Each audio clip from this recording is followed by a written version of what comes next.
నా ఇంటి ఎదురులో ఉండేవాళ్ళం. తను రోజు ఇక్కడ కరోనా టైంలో పరిచయం అయింది బాగా. ఫస్ట్ నుంచి మేము నా పెళ్ళైన కాడి నుంచి ఇక్కడే ఉండేది.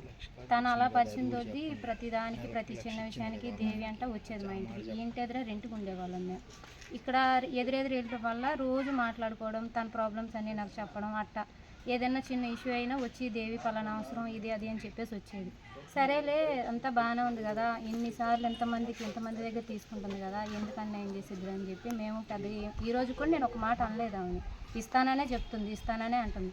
ఇస్తానని అంటుంది, ఎప్పుడు ఇస్తావు? కానీ నా పరిస్థితి బాగా మా ఆయనకి తెలిసి నన్ను కొట్టి సొంత ఇల్లు వదులుకొని అద్దిల్లుకి వచ్చి రోడ్డు మీద ఉన్న పరిస్థితిలో ఉన్న. ఈరోజు మా ఆయన హాస్పిటల్లో ఉన్నాడు. రూపాయి కూడా నేను ఎవరిని అడిగినా కూడా నాకు ఇవ్వట్లా. నీకేందమ్మా 15 లక్షలు 20 లక్షలు 15 లక్షలు ఇచ్చి మూసుకొని కూర్చున్నా, మమ్మల్ని అడుగుతున్నావు ఏందని మాట్లాడుతున్నారు. ఎవరి విషయాలకి వచ్చినా ఈమెకి ఇప్పించిన పాపానికి రూపాయి కూడా నాకు చేయి జారట్లా. రాత్రి కూడా వచ్చాను నేను, ఏందంటే వైనం అని చెప్పి, బాగలేదు పడుకుంది బయటికి రాలేకపోతుంది అని చెప్పాను. నీ విషయం నేను అర్థం చేసుకొని ప్రతి చిన్న విషయానికి నేను సర్దుకొని వెళ్తున్నా. నా భర్తకు బాగాలేకపోయినా నేను అన్నీ చేస్తున్నా. ఇప్పుడు అంకుల్ వచ్చి నేను ఏ రోజు అంకుల్తో మాట్లాడలేదు. ఈ రోజు కూడా నేను అంకుల్ దగ్గరికి వెళ్ళలేదు. ఆయన లాయర్గా చేస్తున్నాడు, గంగాధర్ పేరు.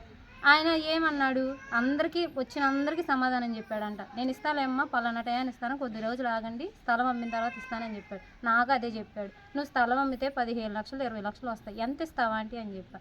ఎంతో కొంత ఇచ్చి అందరికీ సర్దుమణికి ఇస్తానని చెప్పింది. సరే స్థలం అమ్మటానికి బేరం పెట్టారు, అంతా బాగానే ఉంది. ఈరోజు సుష్మా వాళ్ళ అమ్మాయి, అక్క నిన్ను ఏ రోజు కూడా అన్యాయం చెయ్యను, ఏ రోజు కూడా నీతో మాట అనిపించుకోను, నిన్ను అన్యాయం చేయనని మాట్లాడిన పిల్ల ఫోన్ నెంబర్ బ్లాక్ చేసింది. శిరీష్ ఆంటీ అయితే మొత్తానికి ఫోన్ స్విచ్ ఆఫ్ చేసి పెట్టింది. ఏం చెప్పాలి, కనీసం మెసేజ్ పెడితే రిప్లై ఇవ్వదు, ఏంటంటే సమాధానం చెప్పదు, డబ్బులు ఏంటంటే ఇస్తాంలే టైం కుదిరినప్పుడు ఇస్తాం, తలా కాసిన ఇస్తాం, ఎప్పుడు ఇస్తావు?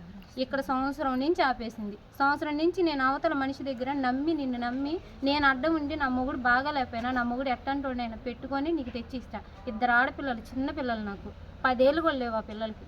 అంత చిన్నపిల్లల్ని పెట్టుకొని నిన్ను నమ్మి నేను డబ్బులు తెచ్చిస్తే నువ్వు ఇట్లా చేయటం న్యాయంగా ఉందా?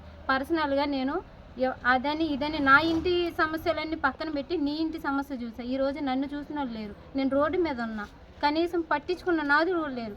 అదేమంటే వీళ్ళ పాటికి వీళ్ళు సరే